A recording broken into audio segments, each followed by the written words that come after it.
कितना टाइम हो गया? 10 हो गया। आइए कुछ क्वेश्चन करते हैं। भारत के संविधान के किस भाग में हमें नागरिकता से संबंधित प्रावधान मिलता है?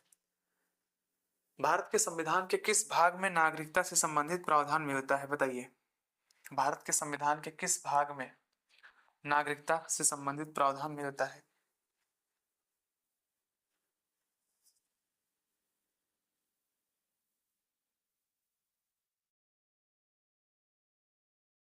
भारत के संविधान के किस भाग में हमें नागरिकता से संबंधित प्रावधान मिलता है?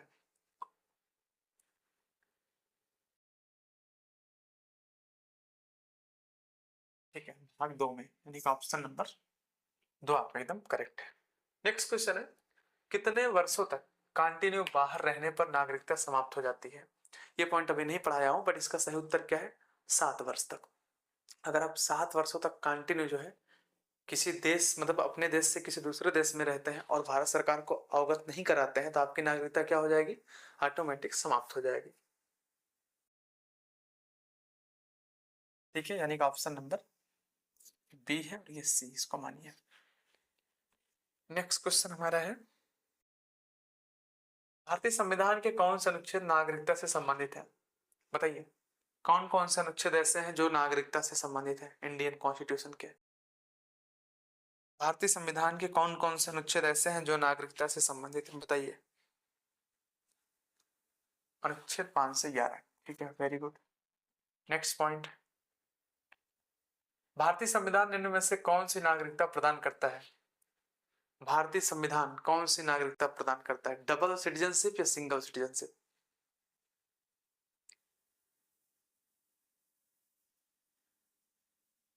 ठीक है, हैं? बी। अनिल साहू, एक ऐसे भाई, भारतीय संविधान निम्न में से कौन सी नागरिकता प्रदान करता है? वो एकल नागरिकता प्रदान करता है। कौन सा? एकल नागरिकता। दोहरी नागरिकता जानते हैं अमेरिका में प्रोवाइड किया जाता है। नेक्स्ट क्वेश्चन है, भारत में नागरिकता की निम्नलिखित विशेषताओं में से कौन सा सही है? बताइए, नागरिकता की निम्नलिखित विशेषताओं में से कौन सा ऑप्शन आपका सही है? नागरिकता की निम्नलिखित विशेषताओं में से कौन सा सही है?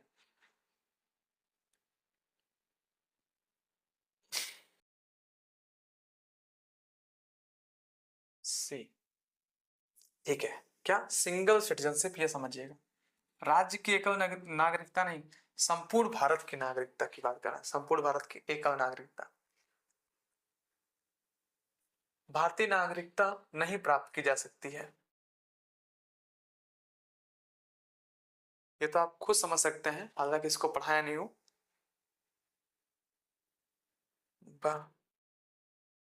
ठीक है, कोई व्यक्ति अगर बैंक में अगर पैसा जमा करेगा तो उसको नागरिकता मिल जाएगा? अब आपको समझो, भारत का एक भारत का एक नागरिक अपनी नागरिकता खो देगा यदि वह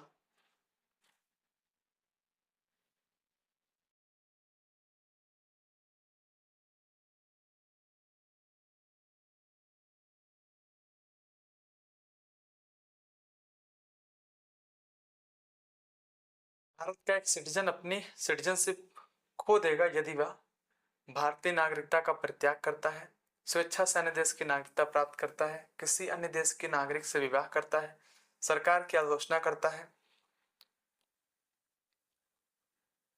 ए, ठीक है, एक और दो सही है, एकदम करेक्ट। नागरिक बनने की निम्नलिखित शर्तों में एक आवश्यक शर्त क्या है? बताइए, इसको समझ के बताइए आप। अगर आपको नागरिक बनना है तो आपका एक कंडीशन कौन सा सही है, एकदम करेक्ट, जिससे आपको नागरिकता जो है मिल जाएगी? क्या करना पड़ेगा आपको? उस राज्य की सदस्यता लेना पड़ेगा, या किसी धर्म को आप सपोर्ट करेंगे तब आपको मिल जाएगा नागरिकता, या उच्च परिवार, आप बहुत बड़े परिवार से हैं तब आपको मिल जाएगा, उच्च जाति के आप हैं तब आपको मिल जाएगा? बताइए कैसे कैसे मिल जाएगा आपको? 5 का ए। ठीक है, राज्य की सदस्यता, यानी कि ऑप्शन नंबर ए आपका एकदम करेक्ट है। नेक्स्ट क्वेश्चन है, किस देश में दोहरी नागरिकता का सिद्धांत स्वीकार किया गया है? In which country the principle of double citizenship has been adopted? बताइए जल्दी से। 9 का D, very good Sadhika. Okay, तो ये सारे पॉइंट हो गए हमारे। उम्मीद है आपको जो है नागरिकता के बारे में हमने जितना पढ़ा है सारा पॉइंट आपको बहुत अच्छे से समझ में आ गया है। ठीक है, हमने अभी तक टोटल कितने अनुच्छेद पढ़े? अनुच्छेद 1 से 11 तक हमारा हो गया है। अनुच्छेद 1 कहता है इंडिया अर्थात भारत बजाय राज्यों के समूह के राज्यों का संघ होगा। अनुच्छेद 2 नए राज्यों के प्रवेश की बात करता है। अनुच्छेद 3 मौजूदा राज्यों में परिवर्तन की बात करता है। अनुच्छेद 4 जो भी अनुच्छेद 2 और 3 में होगा वो सारा कैसे होगा? वो सब का सब आपका सामान्य बहुमत से होगा। अनुच्छेद 5 नागरिकता कैसे अडॉप्ट किया जाएगा। अनुच्छेद 6 अगर कोई व्यक्ति भारत से पाकिस्तान चला गया हो तो अगर वो फिर भारत का नागरिक बनना चाहे तो फिर कैसे नागरिक बनेगा वो। अनुच्छेद 7 कोई व्यक्ति जो 1 मार्च 1947 के बाद भारत से पाकिस्तान गया हो और फिर भारत का नागरिक बनना चाहे तब वो कैसे नागरिक बनेगा। अनुच्छेद 8 मूल मतलब एक तरीके से मूल नागरिक यानी कि भारतीय मूल के व्यक्तियों के नागरिकता की बात करता है। अनुच्छेद 9 नागरिकता के समापन की चर्चा करता है। अनुच्छेद 10 नागरिकता के बना रहने की चर्चा करता है। अनुच्छेद 11 संसद को पावर देता है कि आप जो कोई भी संशोधन नागरिकता से संबंधित कर सकते हैं। चुका हूं, निम्न में से कौन नागरिकता के अर्जन हेतु शर्तों को नियत करने के लिए सक्षम है? बताइए, नागरिकता अगर आपको अर्जन करना है नागरिकता का तो इसके लिए नियम कानून कौन बनाता है? बताइए। तो आपको मैंने बताया अगर आपको नागरिकता का अर्जन करना है तो अनुच्छेद 11 साफ साफ संसद को पावर देता है कि तुम्हारे पास पावर है कि तुम नागरिकता के अर्जन या समाप्ति से संबंधित कोई भी नियम कानून बना सकते हो। You have much and more power. Okay, यानी क्या आप जो है नागरिकता के अर्जन और समाप्ति से संबंधित कोई भी नियम कानून बना सकते हैं, कोई दिक्कत नहीं। यानी कि ऑप्शन नंबर डी आपका एकदम करेक्ट हो जाएगा। ठीक है, ऑप्शन नंबर डी आपका एकदम करेक्ट हो जाएगा। नेक्स्ट क्वेश्चन है नागरिकता अधिनियम 1955 के अंतर्गत पंजीकरण द्वारा भारतीय नागरिकता प्राप्त करने के लिए भारतीय मूल के व्यक्ति को भारत में कितने वर्ष बिताने होंगे? देखिए, जो नागरिकता अधिनियम 1955 था इसके अंतर्गत पूछ रहा अगर रजिस्ट्रेशन के द्वारा अगर आपको भारत की नागरिकता चाहिए तो आपको कितना टाइम बिताना होगा भारत में। तो मैंने आपको कितना बताया था? 7 ईयर्स, यानी कि ऑप्शन नंबर सी आपको एकदम करेक्ट है।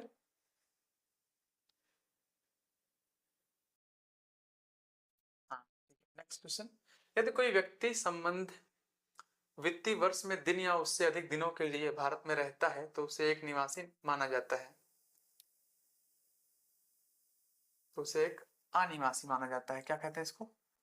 निवासी नहीं है, अनिवासी माना जाता है। इसको अनिवासी कर दीजिए। अनिवासी का सीधा सा मतलब होता है एनआरआई, जो आपको कल की क्लास में पढ़ाया गया था, नॉन रेसिडेंट इंडियन माना जाता है। कह रहा यदि कोई व्यक्ति संबंधित वित्तीय वर्ष में दिन या मतलब यहाँ खाली डैश डैश होगा इतने दिन या उससे अधिक दिनों के लिए भारत में रहता है रहती है तो उसे एक निवासी माना जाता है।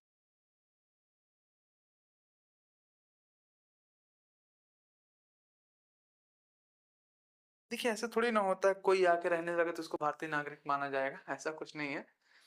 वो कैसे आया, अगर वो उसके पास डॉक्यूमेंट वगैरह है तो डॉक्यूमेंट के आधार पे देखा जाएगा ना, और भारतीय नागरिक क्यों माना जाएगा उसे। ठीक है, वो विदेशी की तरह ट्रीट किया जाएगा। आपको बताया था ना किसी अन्य देश की तरह भारत में भी 2 तरह के लोग होते हैं, एक नागरिक दूसरा विदेशी।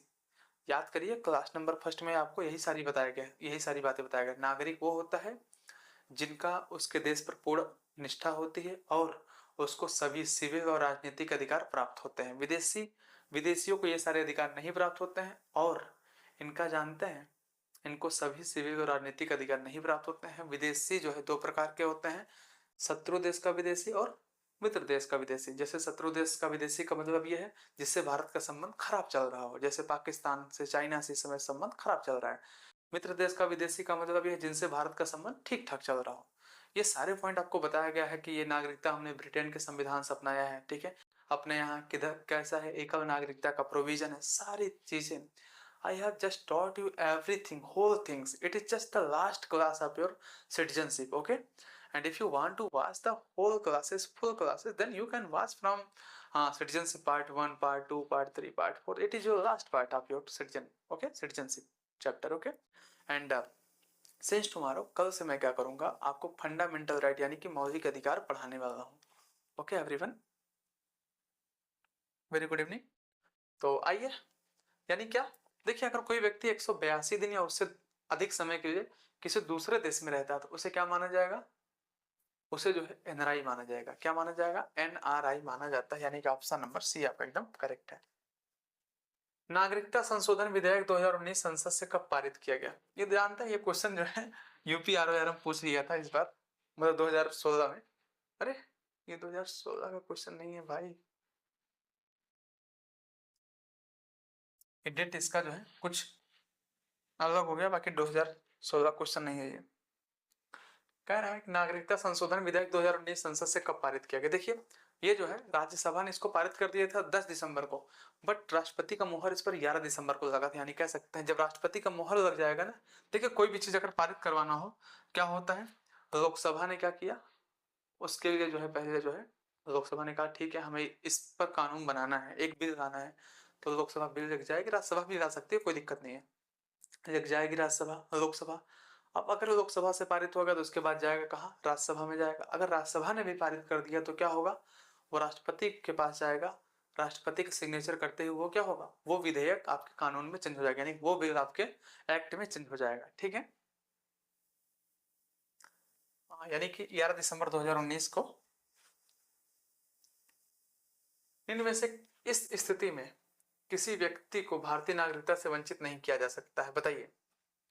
हमने आपको जस्ट बताया था कि जब भी कभी युद्ध का टाइम हो, ठीक है, इमरजेंसी का टाइम हो, तो उस समय जानते हैं किसी भी व्यक्ति के नागरिकता को हटा नहीं सकते, यानी किसी भी व्यक्ति के नागरिकता से वंचित नहीं किया जा सकता है।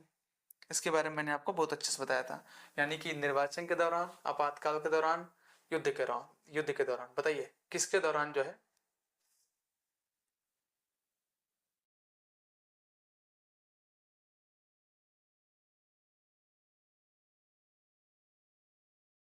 निर्वाचन के दौरान थोड़ी ना ऐसा होता है, चुनाव कोई बहुत जरूरी काम थोड़ी ना है। युद्ध के दौरान, युद्ध का मतलब क्या होता है, आपातकाल तो आपका वित्तीय आपातकाल भी लग सकता है, इसमें थोड़ी ना होगा, बट युद्ध की बात कर रहा है। ठीक है, अगर आपका युद्ध का मतलब सीधा विदेशी, मतलब दूसरे देश से युद्ध की बात कर रहे हैं। नागरिकता निम्नलिखित में से किन विधियों द्वारा प्राप्त किया जा सकता है, कह रहा है किन विधियों द्वारा नागरिकता प्राप्त कर सकते हैं। हमने आपको बताया था टोटल 5 प्रकार से नागरिकता प्राप्त किया जा सकता है।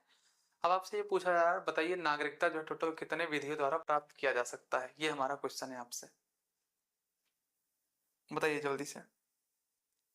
कौन कौन सा, हमने बताया था आपको ना, आप जन्म से नागरिक बन सकते हैं, आप वंश से नागरिक बन सकते हैं, आप पंजीकरण के द्वारा नागरिक बन सकते हैं, और आप जो है देशीकरण के द्वारा नागरिक बन सकते हैं, और आप क्षेत्र समविष्ट के द्वारा नागरिक बन सकते हैं। इन सारी चीजों को हमने आपको बता रखा है, तो कह सकते हैं क्या, जन्म द्वारा, रजिस्ट्रेशन द्वारा, वो भी ठीक है, अनुरोध द्वारा, यानी कि ए और बी, ये बी है और ये सी है, ए और बी आपका एकदम करेक्ट है। तो देख लीजिए ए और बी कहाँ, यानी कि ऑप्शन नंबर ए आपका एकदम करेक्ट है। नेक्स्ट क्वेश्चन है, निम्नलिखित में से कौन सा भारत के नागरिकों का विशिष्ट अधिकार है, कह रहा भारत के नागरिकों का विशिष्ट अधिकार क्या है।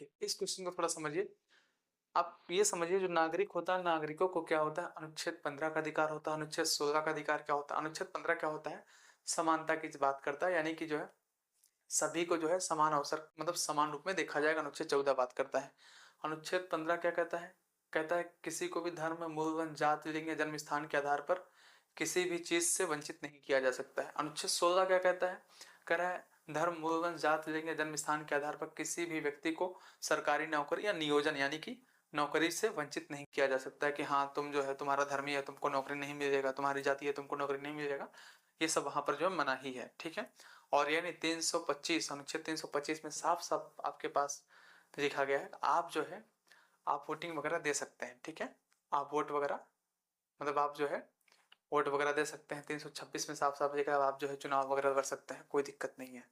तो ये सारी बातें वहां पर किया गया है, जब आप पढ़ेंगे इसके बारे में तो आपको पता चल जाएगा। ठीक है, तो भारत में निर्वाचन के मताधिकार का प्रयोग कर सकते हैं, कोई दिक्कत नहीं है। राष्ट्रपति के रूप में निर्वाचित होना, भाई ये भी आपके पास पावर है कि आप जो अगर भारत के नागरिक हैं, भले पढ़े लिखे नहीं है, ठीक है ना, आप भारत के नागरिक माने जाएंगे। ठीक है, 35 वर्ष उम्र होना चाहिए उनका। सार्वजनिक रोजगार में समानता, यानी कि तीनों चीजें एकदम सही है। ऑप्शन नंबर बी आपको एकदम करेक्ट है। ऐसे सभी व्यक्ति जिन्होंने या उसके बाद भारत में जन्म लिया हो उन्हें जन्मजात भारतीय नागरिक समझा जाएगा। बताइए, मैंने आपको बताया था ना नागरिकता टोटल 5 प्रकार से, सॉरी नागरिकता जो है, नागरिकता की चर्चा, आप नागरिक कैसे बन सकते हैं इसका चर्चा अनुच्छेद 5 में दिया गया है।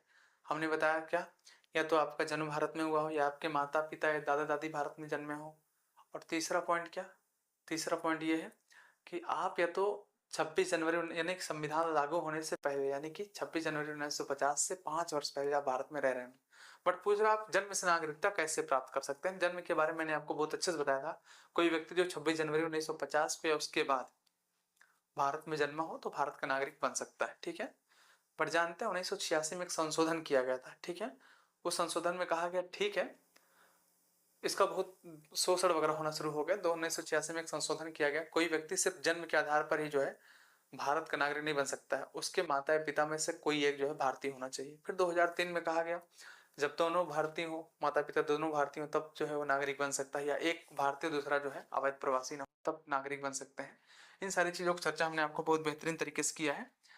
तो क्या है, 26 जनवरी 1950, यानी कि ऑप्शन नंबर डी आप एकदम करेक्ट है।